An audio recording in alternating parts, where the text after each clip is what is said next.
What's up, Dolphins? Travis Wingfield with you guys here, the host of the Drive Time podcast, and I am joined by John Congemi of the Audible podcast, and we are here to bring you Miami Dolphins 2020 draft content. And today we're talking about the offensive tackles, a deep position in this class, a position that's top heavy with the top four guys possibly going off the board in the top 15, 20 picks. And we're going to start here, John, with Alabama's Jedrick Wills, the right tackle out of Alabama.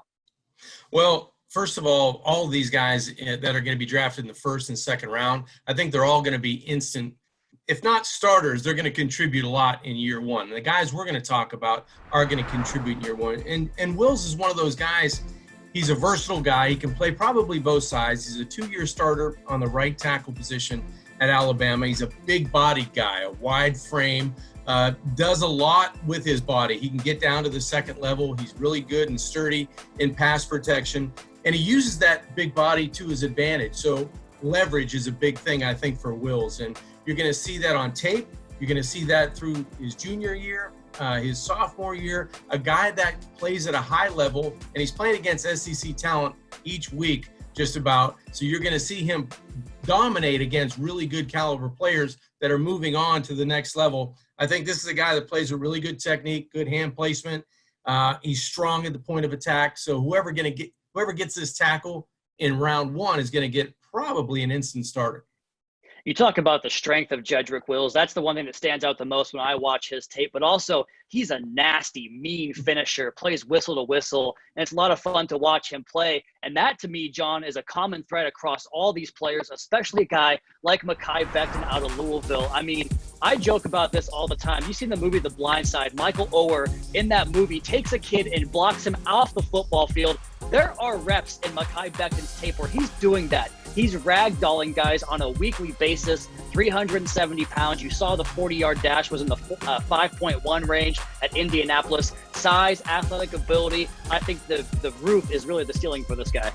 Yeah, you could hide behind Becton, and I don't care how big you are. This is a guy that will give you shade, and he's at 6'7", and you mentioned the 40 time. I think that really jumped out at a lot of scouts at the Combine this year in Indy. But he, as big as he is, he has great body control. I think he's very athletic for 6'7". So you get that smooth transition in pass protection. You get that enormous reach. And I think that's the biggest thing about Becton. Once he gets his hands on you and utilizes that leverage with his long arms, there's not a whole lot of room for a defensive end, a linebacker, a safety coming out into the box and coming off the edge. There's not a lot of room for guys to go. So I think you get that big 7-foot wingspan and him in space. Boy, he's going to be an anchor for a lot of years to come in the National Football League. And Becton has played both left tackle and right tackle there at Louisville, and so has Tristan WIRFS out of Iowa. And you want to talk about a combine measurement, combine superstar. This guy was off the charts in every single metric there. And you watch him play at Iowa, again, the same traits apply to him as some of these other guys: size, speed, athletic ability. And he was a true freshman starter there at Iowa, the first ever to do that under Kirk Ferentz in that program that's so rich in tradition along the offensive line. John, he can blow guys off the ball. He is quick. He can redirect in his pass sets. What do you see from Tristan WIRFS when you watch his tape?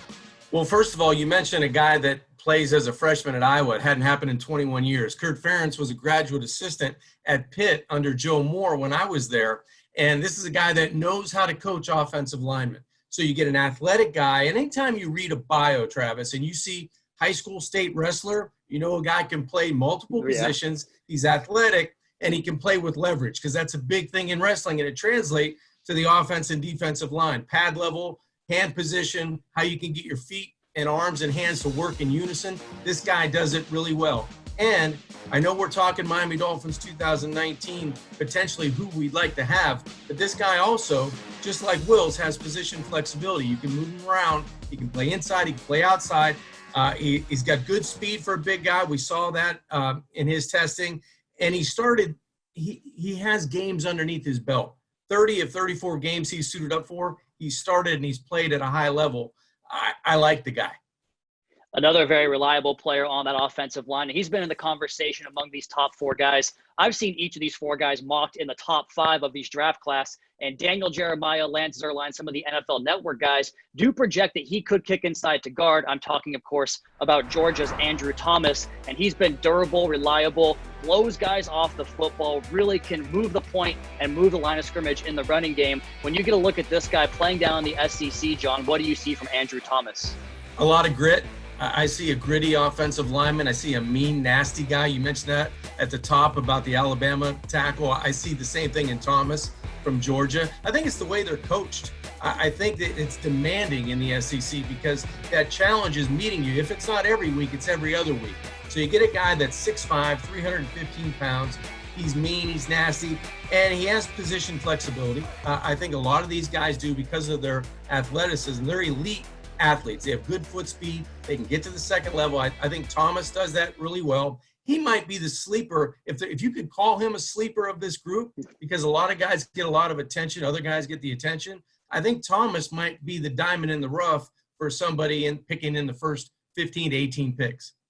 And you want to talk about athletic ability and upside. I think one of the guys that may be atop the next tier of tackles, and this is a really deep class that gives the Dolphins so many options, whether it's at pick 5, 18, 26, into the second round. There are so many players that could come in and contribute right away and have long-term upside success on your football team. And let's talk about an athletic guy that really checks those boxes in USC's Austin Jackson. Now, he's one of the younger players in this draft, just 20 years old, and he basically had to rework his entire body back into football shape last year because of one of the best stories of the entire year in football, John. He donated bone marrow to his sister who needed a bone marrow transplant and basically took away his entire offseason. So he couldn't work out, couldn't get himself into football shape. And that's the most demanding position in terms of getting your body ready in the game. What do you see when you watch Austin Jackson's tape last year at USC? Well, first, to your comment, he's unselfish, obviously, doing that right for his family and his sister. But he came into the season and he wasn't in tip-top shape, but he was able to have a really productive year. And I think that's the biggest thing I was able to really garner from Jackson. He met adversity, came in, played really well at a high level, and I think his best football is ahead of him. He's just scratching the surface on how good he can be. He's athletic. He can pass block you to death. He's good in the run game, but he's only going to get better, and he's only going to get bigger. I think that he's 6'5" and 320 pounds, but I think he could carry 330, 335 and still be that athletic. So I don't know if he's going to be a day one starter. I think if he came to the Miami Dolphins, he would challenge at either tackle position in day one because the Dolphins have a vacancy there. And if he's that guy at maybe 26 or maybe early into the second round, you might have a keeper for the Miami Dolphins on the edge of that offensive line.